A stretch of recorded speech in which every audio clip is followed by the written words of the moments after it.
Hello, everybody. Good morning. Good morning on this beautiful Wednesday. It is Mind, Body, Bank Account, episode number 4, where we're going to be speaking with a gentleman who has come back from a very dark place. We're going to be talking about lessons learned in adversity and overcoming what seems like defeat on the road to recovery from alcoholism.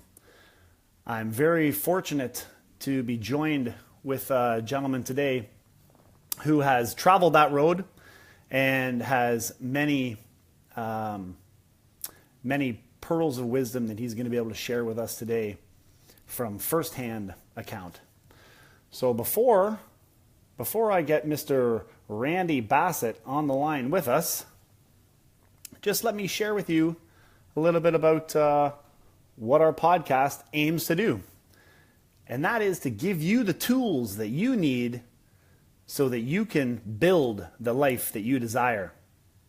Okay? And what I'd like to ask you to do at the outset is please share the information, share the video, and also tag someone who might be able to use the information.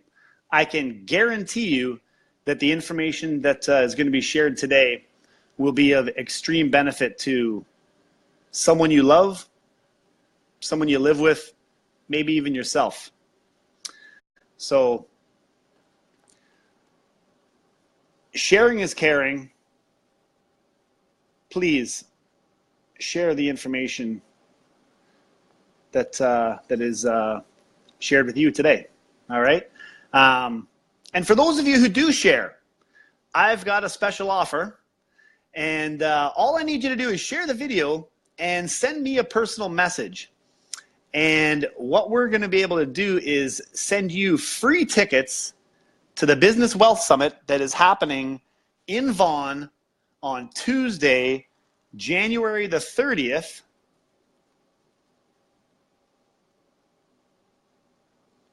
Tuesday, January the 30th in Vaughan, Ontario. Business Wealth Summit is a one-day event where you will learn from the best of the best and learn how to take your business, personal, and financial life to the next level. So keep the date open. Tuesday, January the 30th. All you got to do is share the video and send me a personal message, and I will get you tickets to the event. Okay. This podcast, brought to you by Forged by the Fire, will be available on iTunes, Stitcher Radio, and Google Play.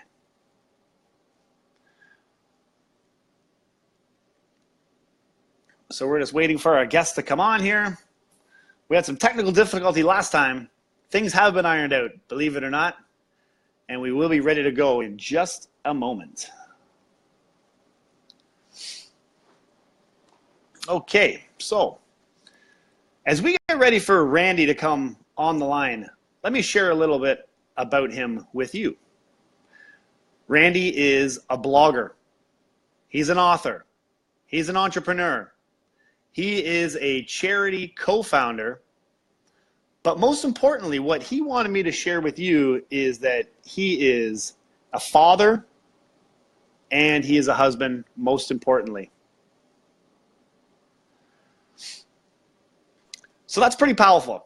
Randy, how are you? I'm just sharing with the guests what you have let me know are the most important things about yourself, which is a husband and a father, which after going through all of the other accolades, I just find it pretty incredible that you want those at the top of your list.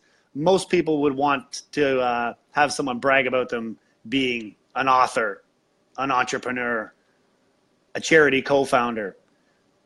But it's refreshing to hear that at the top of your list is husband and father. So, am I coming through to you, Randy, or are we all good to go with? Absolutely. Yeah, I'm just listening to your words.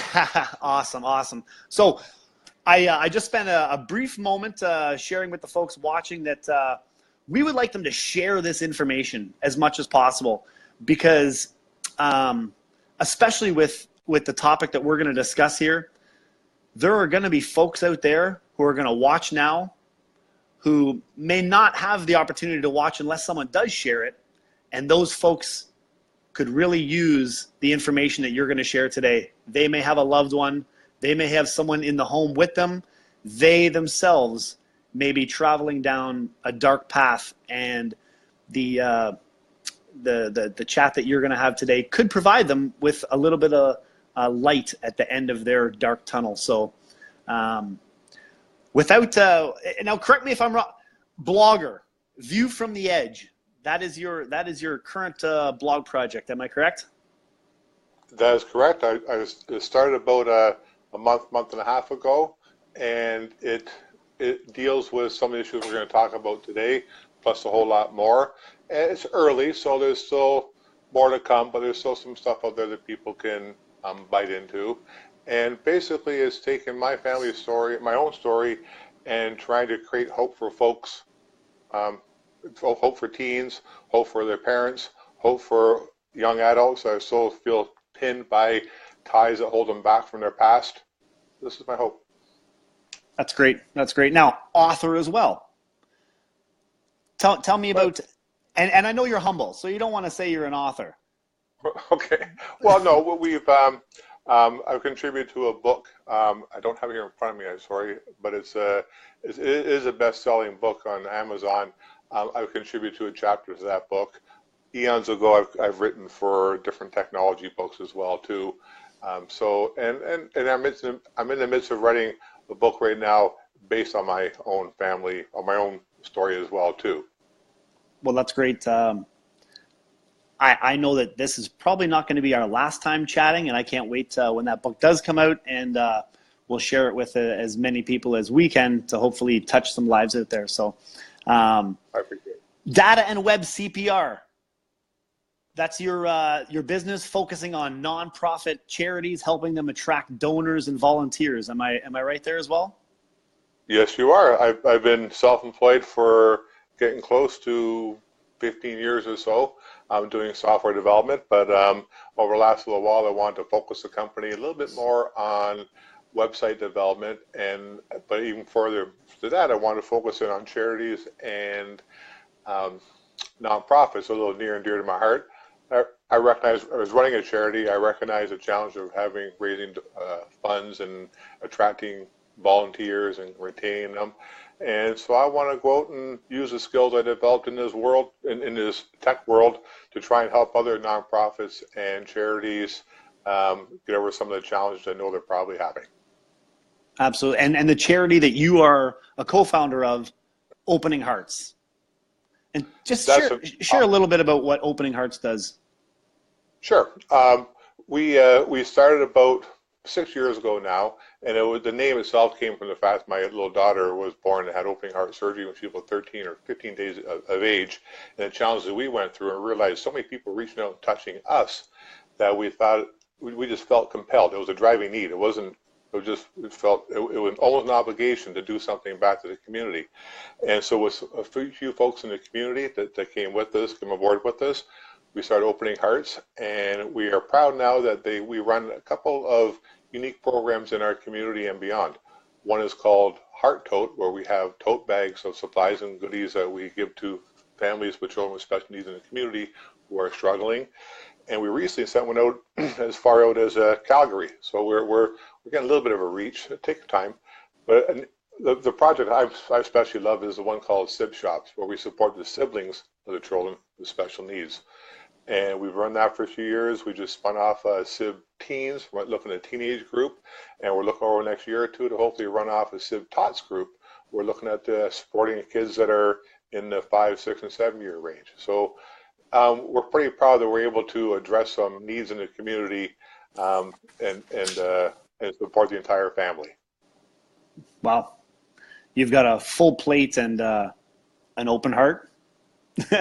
Wow. Very good. Had to throw that in there. So nice. Yeah, that's great. So let's jump right into it. I really am looking forward to hearing your story and the message that that I know you're going to be able to share. Take it away. Let our viewers know about your struggles with dependency and how you got to where you are today. Okay. First, I must say this is the first time I'm talking in public about this. So there's probably going to be a few people who watch this video who don't know any of this at all, and that's fine. That's part of what I'm doing with the blog as well too. So if I stumble and fumble and trip up and hum and haw a little bit here and there, it's because I feel like a bit of a rookie here talking about this stuff, right? So let me just take it back then. I'm going to focus in on the alcohol abuse and alcohol challenge I had with alcohol for many, many years. And I mean, looking back now, there was probably some early signs that there may have been some challenges. I remember going to a church camp, an overnight church camp, week-long camp, when I was 13 years old, and brought some beer with me. That probably was a sign that was some challenges potentially. There was mom's boyfriend back then was sneaking me some beer occasionally and such, but that was just early things at 13 years of age. But then it started to escalate to the point where when I was 16, spending many Friday and Saturday nights at some local dive bar, basically, where they sold 50-cent and 75-cent drafts, which I could afford at that age. Go there by myself, some little crappy, I watch my language, I almost have something different word besides crappy, a crappy dive. And in those times in there where I was occasionally approached by older men that were thinking I was interested in some stuff, maybe in return for beer or whatever, right? But that's another story. I don't need to get into that one there. But that's the kind of stuff that I kind of got myself potentially exposed to by sneaking off and drinking. And there were times I came back at home, and a lot of times Mom didn't know, and it's not because she didn't want to or didn't care. I would just sneak back in, and occasionally she would catch me sneaking back in there, and she would, ground me for a week or two or a month, but that wore off, and then back to the bar I went. And that. So this pattern of drinking went on for, it escalated even more so too when I was 18, when I could start to afford my own beer. I remember my 18th birthday, going to some bar called Kilroy's. I'm not sure if it's there anymore, so I can say its name. I went there the night before and got all tanked up, and I went there the day after, actually my birthday. They asked me for ID. I didn't have ID, but I couldn't give my ID because I would have been confessing I was in the night before underage. Right? But it escalates to the point where probably for about 15 years, from age 18 to 30, mid-30s or so, I was quite commonly having 12 to 18 beers a day, at least 5 days a week on average. And this went on and on and on. But I was very functional. A lot of people didn't see it. And if people did see it, they would have said something, I'm sure, anyway. But a lot of people just didn't see it. And it's not because they didn't care. It's just that, I guess I brushed my teeth really well in the morning. I have no idea. But this went on and on. But I was able to function. I was able to carry on with my job. And I was what else was I doing? I was going to school. I went to post-secondary eventually. During this stuff when I was 16 years old, as you mentioned here as well too, I'd actually dropped out of grade 11 4 times. So I don't actually I tell people I don't have a grade 12 diploma, but I did go back to, as a mature student, to post-secondary. So I was able to pull off all that through my 20s, quite functional, but most of the time I was drinking like crazy when I got back home. I would race out of class by 9. I had an evening class, some tax class being done over at Mac in the MBA program. Crap! Don't run past 9:30 because you're going to be crimping into my schedule to get to the bar to get to the beer store by 10. And this is how it went on. But I said I was quite functional. I mean, when I was 19 years old, I actually worked at the Hamilton Detention Center as a correctional officer for about a year and a half, and looking back, it's kind of ironic that some folks that were in there in the one wing that were serving short periods of time for drinking related incidences, chances are I was probably drinking a whole lot more than they were. It's just that I was successfully dodging the bullet a little better than they were able to, right? And so through all this stuff, I didn't have a large car crash. I wasn't in the detention center, besides working there, but I wasn't in the detention center as an inmate. Mind you, saying that, I did have a couple of cooling off nights there. We're drinking a little bit too much and get caught in public there, much like who's that guy, Otis, off of Andy Griffith's show. Anyway, um, so that kind of stuff would happen occasionally, but it went on. But it was funny thing happened to me, and this happened with some substance abuse for my mid-teens as well too, which I'm not going to be talking about here necessarily. Is the drinking started off fun. It was a blast. 13, 15, 18, 19, 20. It was a blast, having a great time with it. And then well, it got still fun, but a little bit less fun. And then it even got less fun yet. And then it started swirling to a point where it was almost getting to a point of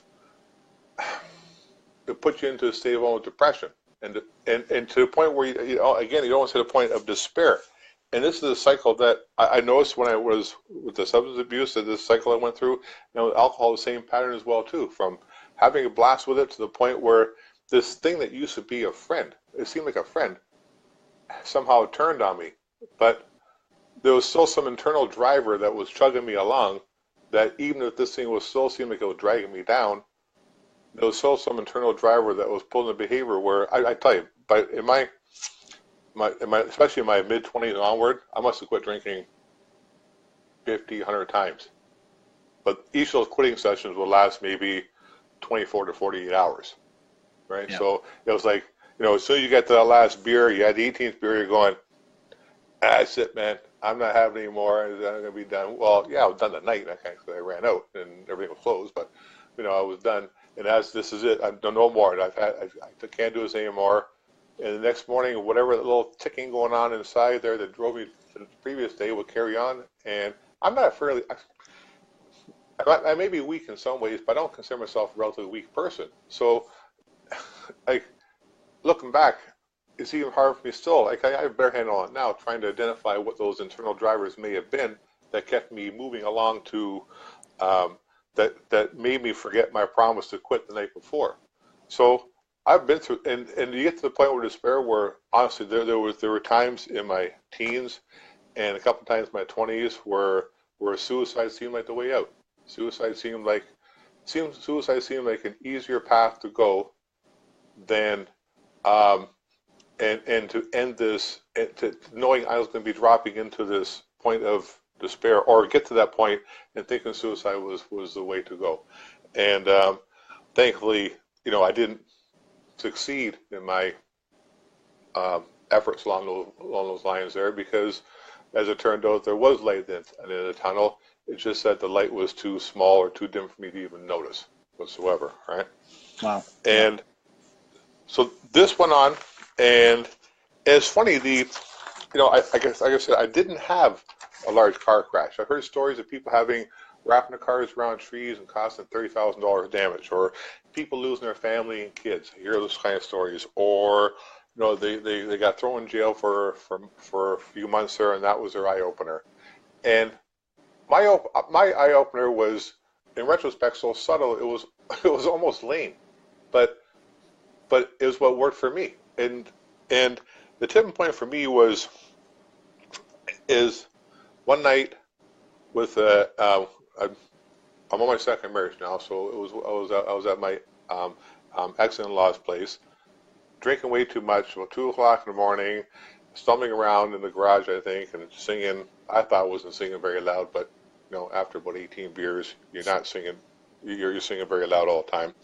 But my in-laws came out and they saw me in this state, and this happened over 25 years ago. And again, it sounds so lame that people come going, really? you know, but I can still picture the look on my ex-in-law's mother-in-law's face.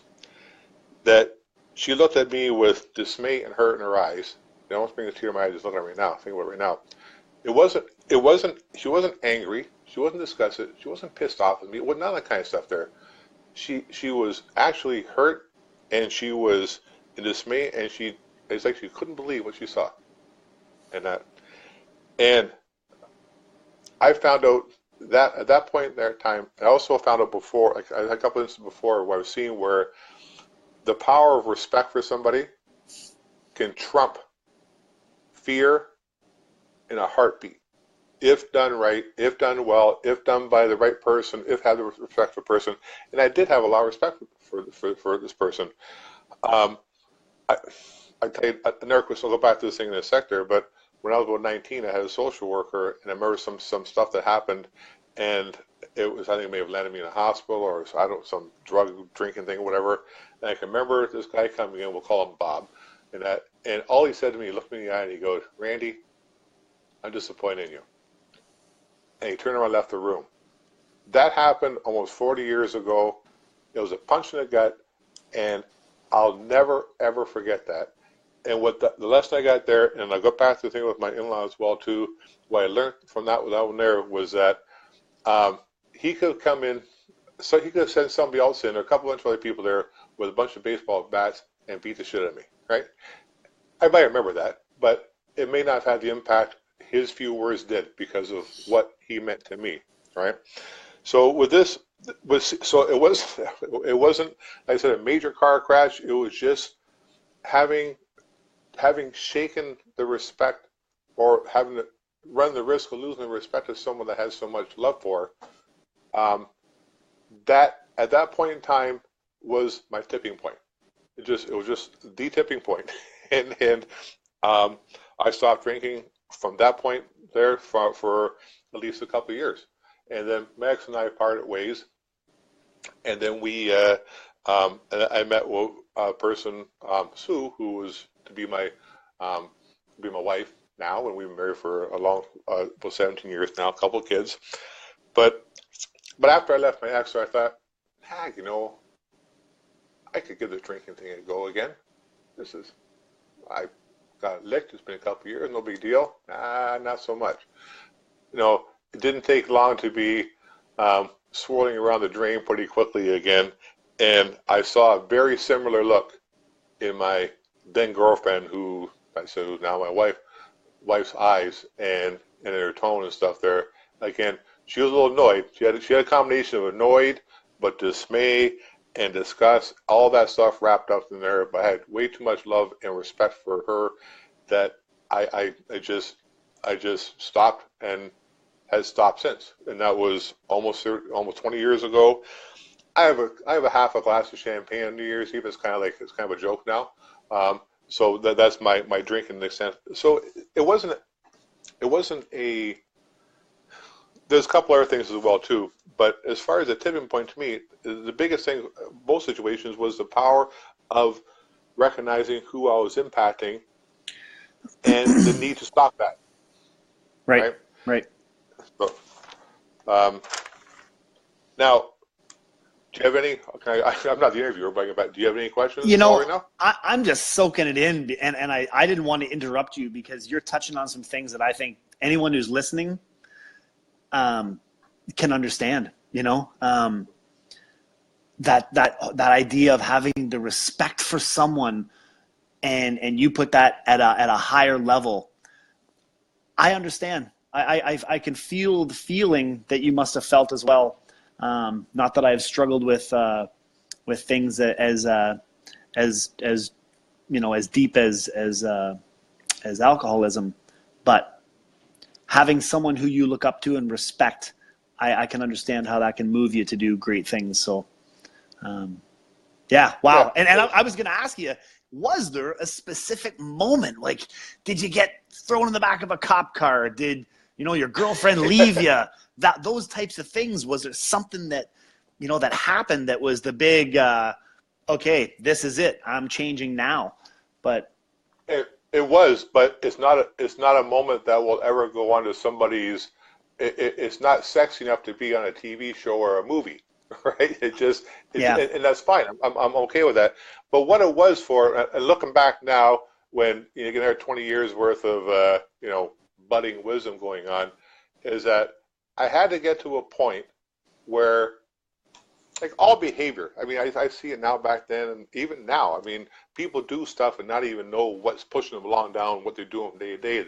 They get up and they have a coffee, do this and that. They may go out for a cigarette. They may do, and they do all the stuff there, and they're just doing it without just even thinking about it, the why, right? And but when it comes to drinking and that kind of drinking, I had to get to a point where those internal drivers inside of me, they had to be the internal drivers in me to not drink had to become stronger than the internal drivers to drink. Right. And a lot of people don't even recognize what those internal drivers are that drive them to drink, and so it's hard to say, well, those are drivers there, so I'll just deal with them and be all done. Well, that may not be it's not as simple as that. It may not be as simple as that. I was fortunate enough there to have some tipping point that is, here's a scale. Instead of dealing with the drivers that were driving me to drinking, I was able to tip the other side to push away from it by increasing the desire not to. You know what I mean? But either way, that's important, right? But I also found out too that, like, I did go to AA for a brief period of time, and this is in no way, shape, or form knocking a 12-step program or AA in any way, shape, or form. I'm not going to be doing that. Okay, because I was going to ask you if you had tried any of the programs. Okay. Right, and I'm not going to knock the program because they work great for. I've seen it in action, taking some people that just bumped them onto wonderful paths. That's great. But what I find more important for me and for others as well too is this whole notion of labels. I'm actually it's going to be a topic of one of my blogs in the next few weeks, a month or so, is talking about labels. And for me, it was important that, like, a lot when I first went to AA, you get up there and you talk, a little sheepish about talking about stuff, but get up there and say, hi, my name is Randy, I'm alcoholic, and then you go on to tell your story. Well, I was sure at that point in time, sure, and stuff, but whatever got to the point, or whatever it was there, or the second tipping point, whatever the case may be, and I was involved with AA for about a year and a half or so, but I got to the point where I recognized, and that wasn't a vanity thing, it wasn't a vain thing, but it was a point where that, I'm not an alcoholic, because I got to the point where, if I kept on saying I was an alcoholic, for me anyway, that means I had to keep on fighting with that demon. I had to keep on fighting with that identity. That here's why it is there, but I'm gonna deal with it. And that works for an awful lot of people. God bless. Keep on. Right. But for me, it was more important to say, I'm a non-drinker. It's a different label. It's end result's the same, but it's like I like that. I'm a non-drinker. I'm a non-drinker. So I've labeled. Just going to label stuff. I remember as a kid one time, I went to school up to grade 8, up on the Hamilton Mountain, and I was one of the slowest runners in the school. I didn't care, whatever. You just slept around real slow, whatever you got there. But I went to a different school, different area entirely. We moved to the area between grade 8 and grade 9. I went to grade 9, and it was funny. I didn't have the label as being the slow runner, and I didn't do any running in the summer between grade 8 and grade 9, anything of the ordinary. But then in grade 9, for some miracle, I was one of the fastest runners in the freaking school, in the grade especially. But it wasn't. It was, and I look back and thinking, part of it's because up to grade 8, I was just known as slow runner. Mm-hmm. Well, in grade 9, I didn't have that identity. I didn't have that thing that told me back, that kind of stuff there. So I lose that label, and I ran like the freaking wind. Yep. Not anymore, but then. Right? So I've seen impacts where the label. So for me, for the drinking part, it was very necessary um, to change the label for me. Again, some people may not work, but for me it did to change it. 'Cause I went from being, the alcoholic that was battling that issue Mm-hmm. to be a non-drinker and thinking, I don't drink. So Right. I went for years. People were asking me if I want to drink. No, I'm good. I'm good, thanks. And good friends. Eventually, I'd explain to them, what's going on, why I don't drink, and that kind of stuff. There, and then they stopped asking me, right? But I just, I don't drink. I'm good. Yeah. And that was it. Yeah. Right. It was such an easier. It wasn't. I spent less time struggling with that in my head. Sure. Yeah. Shed the label. Change the. It's a paradigm shift. It's when now you're calling yourself a non-drinker as opposed to an alcoholic, and I can see how that totally changes.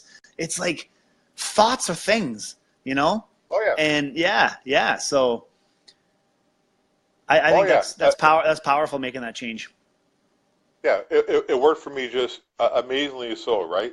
And I think one other thing I want to point out too that's been important along the way with this here, but also with this will tie back into AA somewhat as well too, is I found it's also very necessary to be willing to accept a hand.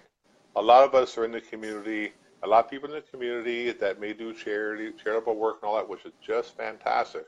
And so they're giving into the community. They're giving a helping hand where they can, which is fabulous. But then when the tables turn, sometimes they feel a little awkward accepting that hand, right? But on so many levels, it's so important to do it. First off, willing look at, and I'm not talking about bleeding off people. I'm talking about accepting help when you need it. So back in times when I was quitting drinking, I need the help of AA and the folks there to give me a hand. Back when I stopped some substance abuse back in my teens, I need the help. When I was going through some suicide attempts there that were precariously close, I need the hand. When someone suggested moving in a house and going to a group home and the helping hands I had there, I needed those helping hands back then. So what I've learned there is to recognize when someone's reaching out to give a hand, to recognize when you need it and to accept it. First off, it helps you, but you got to remember too, it's helping them because that's their way of healing too by reaching out to you. I like that. That's a great message. What a great message. I think a lot of men, I don't know why I say men, but maybe because I'm a man, but it's hard to see that hand reaching down for you and to grab on and admit that you need help. I mean, so many of us think we're strong enough mentally to be able to handle it, and just being able to recognize that you need the help and then actually take hold of the hand that's reaching down to you is, I'm sure it's tough, and you got to set your ego aside to be able to do that sometimes. But if you still want to do it from an ego basis there, keep in mind the fact that you're actually helping them too, because I found with issues with my daughter, people are helping out. They didn't know what to do. And they did, whether it be bring along a bowl of meatballs to helping us financially, to helping us by looking after our son. That was their way of helping out. And I could have said, no, I got that. Right. Well, I could have said that or recognize and not giving them an opportunity to heal too. Wow. Yeah. I mean, I never thought about it like that, but it's so true. It's so true. Well, listen, I've got a couple questions that I want to run by you, but if there's any listeners that have questions as well, please chime in. We have a few minutes here that we're gonna take out of Randy's day a little further. But if you have any questions, if you have somebody out there who you love, someone who you know who is going through, alcohol, substance abuse, suicide, dark thoughts, share, open up, ask for some help. At the end of this podcast, Randy's going to post his information, his blog as well. Read it. There's going to be some things in there that are going to resonate with you. And Randy, if there are people who who are struggling, can they contact you? Do you have any resources that you may be able to put them in touch with? I will. I'll find them. Awesome.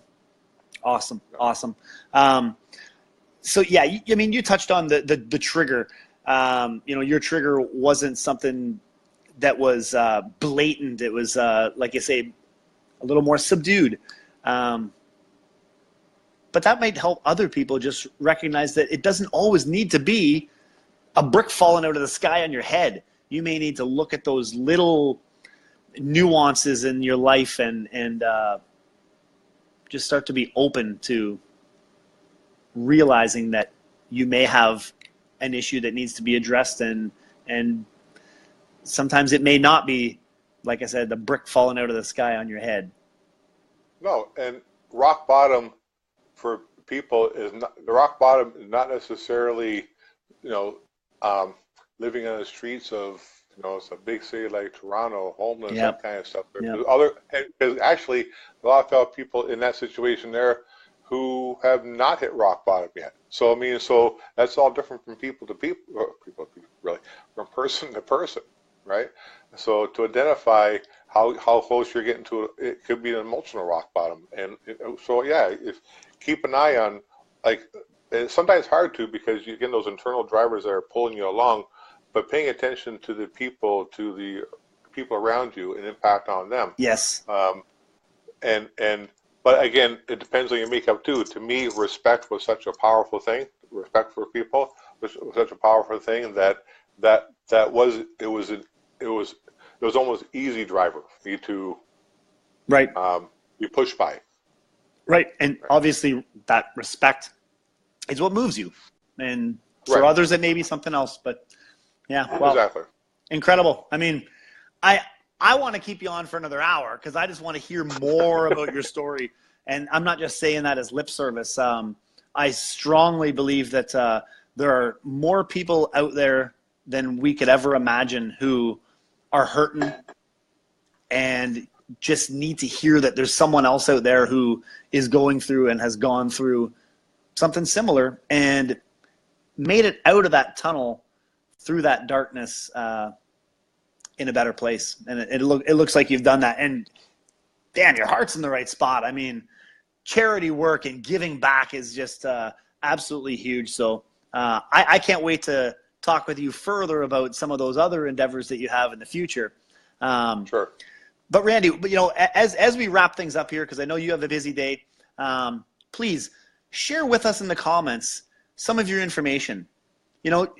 Share your charity work. If you have any websites, as well as the blog, because I think people who did tune in and are listening to this would really love to read your blog. There it comes, randybassett.com. I like it. Yeah, that's the where the blog location is right now. And I'm going to put in, excuse me, I keep my head away from the screen for a sec. This is the charity that we're, my wife and I co-found it, but it's a community organization run by some fabulous people in the community. Okay, that one's coming up now too. There we are. There it is. Okay. Openinghearts.ca. Yeah. Awesome. Well, listen, Randy, your story's incredible. I wasn't sure whether I was going to need to have my box of tissues with me, but I held it together. And I'll tell you, this is no joke. When I first listened to or started reading your blog, I couldn't keep it together. I mean, and I'm not going to do any justice talking about it now, but folks, if you're out there, if you're listening, read the blog. Read the blog. It's gonna touch your heart, and it may not be you, but it may be someone who you know who could really use the information, and it may be the thing that they read that could start them on the path to maybe trying to get some help, right? So again, in the spirit of sharing is caring, share Randy's message, share his blog with people who you believe could use the information, and I just believe that the more education, the more information, the more people that we know who have gone through what you may or may not be going through, it's just it's better in the long run, right? We can all learn from others and their situations. So, Randy, it's been great having you on. I really appreciate it. I know this time has just flown by. I said I wanted to keep it at 20 minutes. We're probably double that now, but yeah, we did. Hey, sometimes that's what happens. So, great to have you on. Well, thanks for having me on, Mike. I really do appreciate it there. Mike and I only met actually over the last, I don't know if you mentioned it here, but we only met over the last, last month or so. Sue, my wife, taught your wife at Mohawk College. And, yes. And then through that, Alana caught hold of the blog and passed it on to you. And we've connected there. And no looking back. It's been my pleasure having met you. And you as well. And I look forward to many more times in this forum. But I look forward to meeting you face to face and doing some handshaking in the future as well. So thanks again. Thanks again, Randy, for taking time out of your busy day. All the best in the future. Please keep sharing from your heart and doing what you're doing. You're helping people that you don't even realize right now. So thanks again. Until we talk again, I'm going to say goodbye to Randy, and you take care, Randy. Bye-bye. Wow, guys. I didn't realize that we were going to get into talks of suicide, that type of thing. I mean, absolutely incredible story, powerful, and I believe that was just a brief intro to the story. So please share this. There is someone who you know. There is someone who you know who really needs some help. They may not have reached out to anybody yet, but maybe just hearing Randy's story, that could touch their heart and maybe save someone, right? So please share. Again, message me, inbox me, so that I can send you free tickets to the Business Wealth Summit. Again, January the 30th. That's a Tuesday, all-day event. Keep it open, and we'll get you those tickets. Just message me, share the video. All right. In closing, Mind, Body, Bank Account.